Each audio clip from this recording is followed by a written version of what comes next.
becoming a YouTube megastar starts with a first video. So I just came back from Germany, and it was just really interesting just seeing how life is finally seeming to return to normal. We still have a quarantine here in Taiwan though, and right now I'm actually beginning the first day of a 10-day quarantine, living in a quarantine hotel here in Taiwan.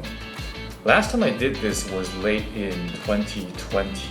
I did 14 days when I went to China, and then 14 days when I came back to Taiwan, and honestly told, I definitely gained a bit too much weight. This time, my goal is going to be to try and exercise a bit in quarantine, and just to see if I can keep my body fat at least stable during these 10 days. So I'll be using this to measure my body fat and muscle during this time, every day in the morning. The normal SOP for these devices is to try and measure at the same time every day, because they use bioelectrical impedance. So as the electrical impedance goes through your body, it can help measure how much body fat you have. The problem is your body can go through changes every day. So if you measure, let's say, in the morning one day, and then you measure in the evening the other day after doing a strong workout, your body's electrical impedance will be a bit different between the two times.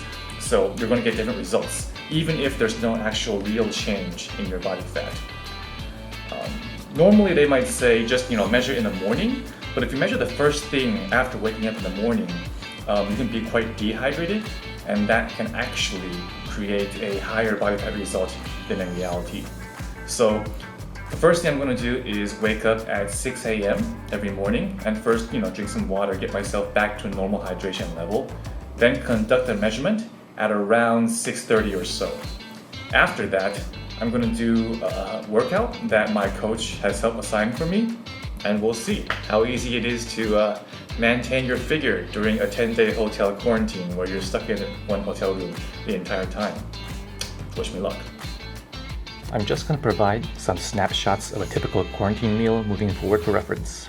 In general, I'm going to just eat the veggies and not eat the rice because I'm really not moving around enough, even with basic exercise. I figured I'd explain how I actually test my body fat using this portable body fat analyzer. Normally what I do is using my phone. I first turn on the app and then go into the connection screen. I tap on to turn on the device, and then the device will sync with my phone automatically. And then I put my feet over here,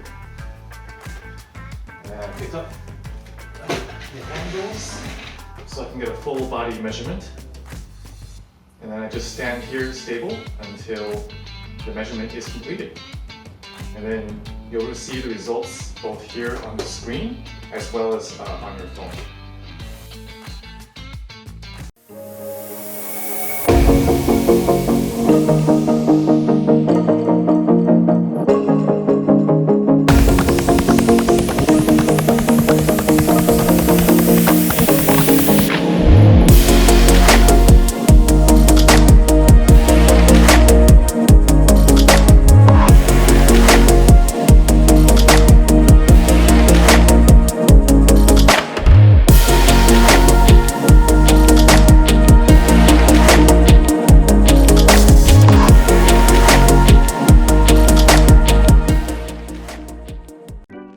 Alright, now time for a quick shower and now breakfast.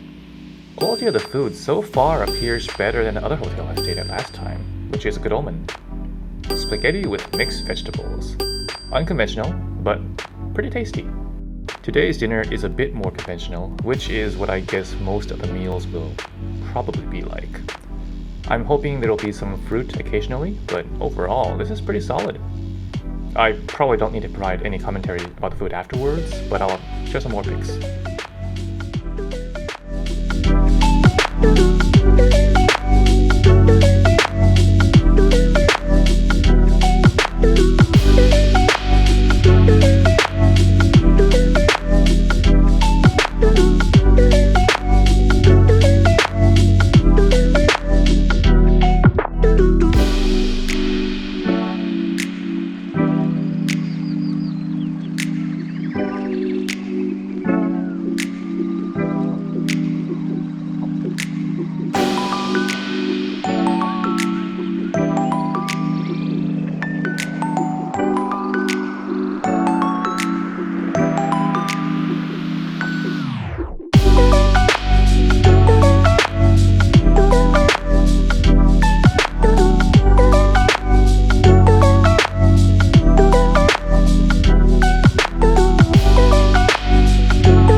you've already made it this far, so I'm guessing you're reasonably interested in relatively mundane things.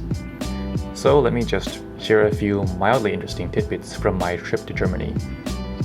In Taiwan, we have had several different vaccine brands available to us. I got Taiwan's domestic vaccine Medigen because that was the only one available to me at the time, which was around October last year. There were a lot of complaints or worries that people vaccinated with Medigen would not be allowed to travel internationally, as Medigen has not received emergency use authorization in most countries. At the Taoyuan airport, they did indeed take a look at my vaccination card, and upon seeing my first 2 doses were Medigen, asked if I had a negative PCR test to make sure I wouldn't be denied entry into Germany. So I showed them my negative test, and we were happily on our way through an empty airport. We took a Boeing 787 from Taiwan to Singapore, and an Airbus 380 from Singapore to Germany. I'd never actually flown on either of these new aircraft types before, and I got to say, the 787 is really nice. Definitely one of the most comfortable commercial aircraft I've taken a ride on. And the window shades are quite unique. It's not a physical window, but you can change the tint of the window instead, which can be controlled centrally by the flight crew. As expected, the flight leaving Taiwan was really empty. I mean, that's to be expected when a mandatory 10-day quarantine is awaiting your return. The flight from Singapore to Germany was a completely different story. If you're not familiar with the Airbus 380, you should know that it's basically the world's largest passenger airline.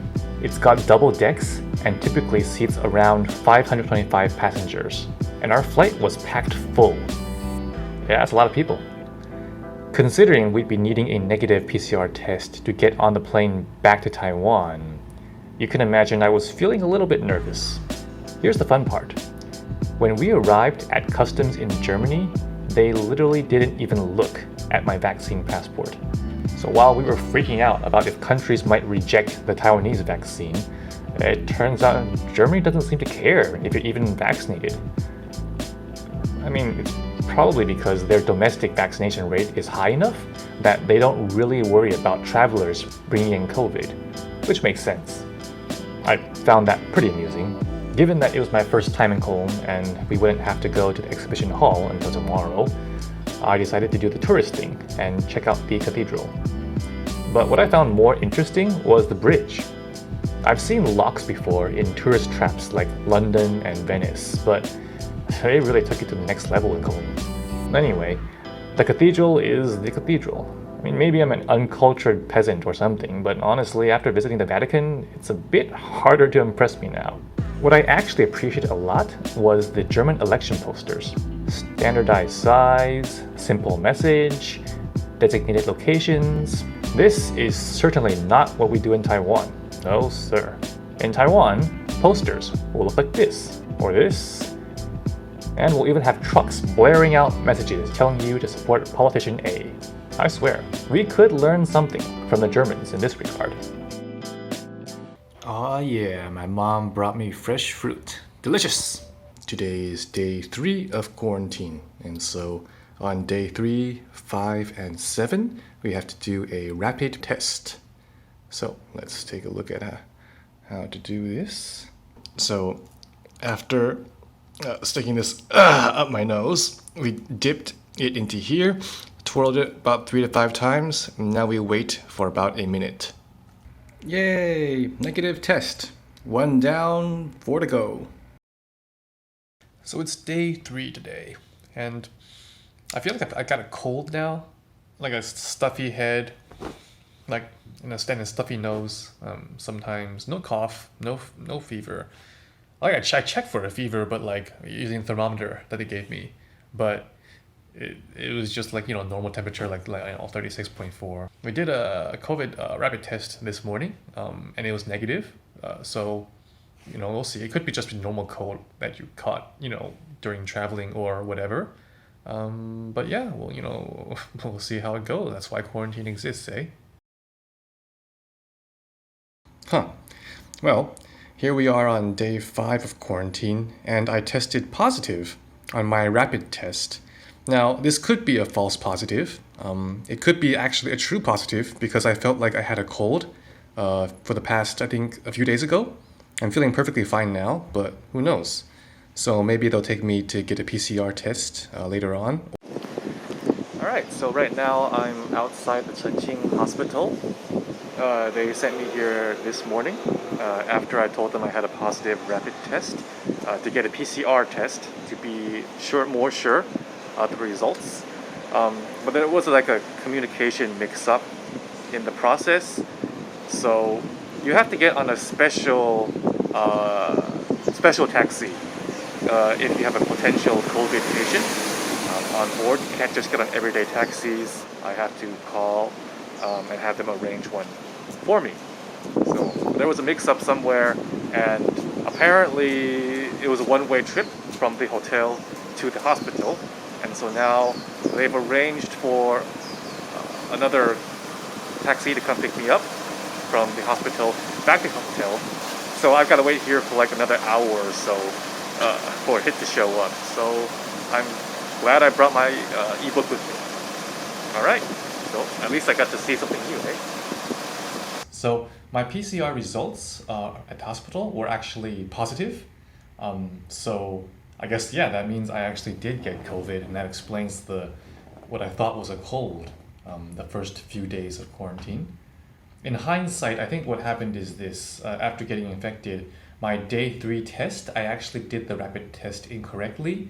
You're supposed to immerse the swab within the liquid for about 1 minute before taking it out and then dipping the liquid into the whole analysis thingy. But I think I just swirled it around and then dipped it immediately, and then, yeah, I didn't keep it in there long enough. So it's possible that I already would have tested positive on day 3 and not only on day 5. So that explains that. I've basically been symptom-free ever since day, 4 of quarantine, and right now it's day 7. But I did a rapid test this morning, and I still tested positive on that one. So I think that's the scary part about COVID, right? Because right now I've been asymptomatic for a few days now, but the tests are still able to detect the virus within me. So that means that I could probably still spread the virus to someone else, even though I would have no idea that I'm still infected at this point. So yeah, the SOP right now, I think, is that you have to enter a more centralized location where they can do testing more easily and more frequently. So what turned out originally to be an exercise vlog, I guess, has transformed into a getting COVID in Taiwan vlog. So you're all here for the ride. No, I did not totally forget that this was supposed to be an exercise vlog. So on day 9, my weight is 76.9 kilograms, which is compared to 77.4 on day 1. And my body fat is 18.5% compared to 18.9% on day 1. So now I'm going to be moving from my hotel room to a more specialized facility. So it's time to say goodbye to the place that I've been staying for the past almost 13 days now, eh? Yeah. You can see the progression of time through my hair getting longer over the course of this vlog. It's crazy, huh? Alright, well, I guess I'll update after I get there.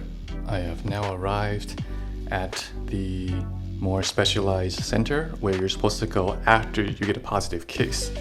It's basically another hotel. Yeah. The room's actually bigger than my original quarantine hotel, which is actually a pleasant surprise. I like that. So just to clarify, after you return to Taiwan, now we have a mandatory quarantine. And so during that 10-day quarantine period, you stay at a quarantine hotel. And you can stay there until you continue to test negative, and then you go home free. But because I tested positive, I'm then moved to a quarantine site. It's kind of different. There are a few differences, and I'm going to explain that here. When I was in the quarantine hotel, all I had to do was they would send me a text message every day asking me about my body, if I was feeling sick or whatever, and I just respond to them, I'm feeling fine or I'm feeling sick.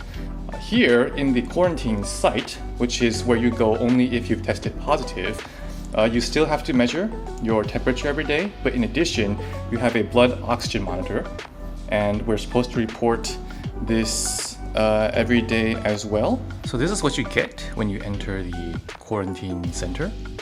So now that I'm in the quarantine center, I'm gonna wash at least one set of clothes because I've been wearing the same 5 sets of clothing for the past like 21 days, and to be honest, they're really starting to reek. There's no real clothesline or easy way to hang these clothes up, so what I did was I took the saved up rubber bands from all the bento I've been eating over the past 10 days or so, and I just used this and combined it with a resistance band to rig up the most janky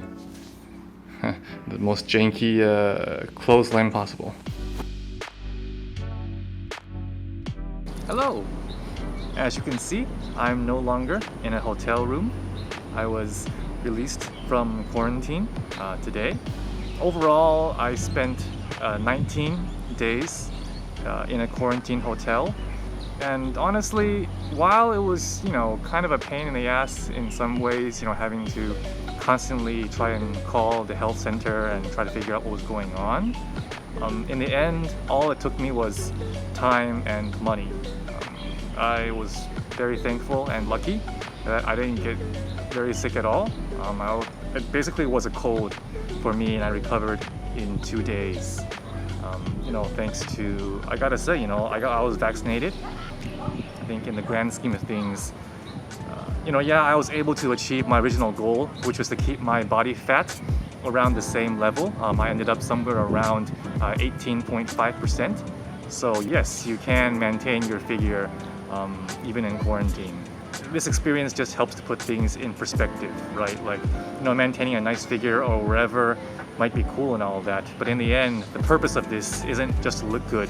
It's to be healthy so you can live your best life. Just want to thank everyone for tuning in, and I just hope everyone continues to stay safe and happy during interesting times. See you!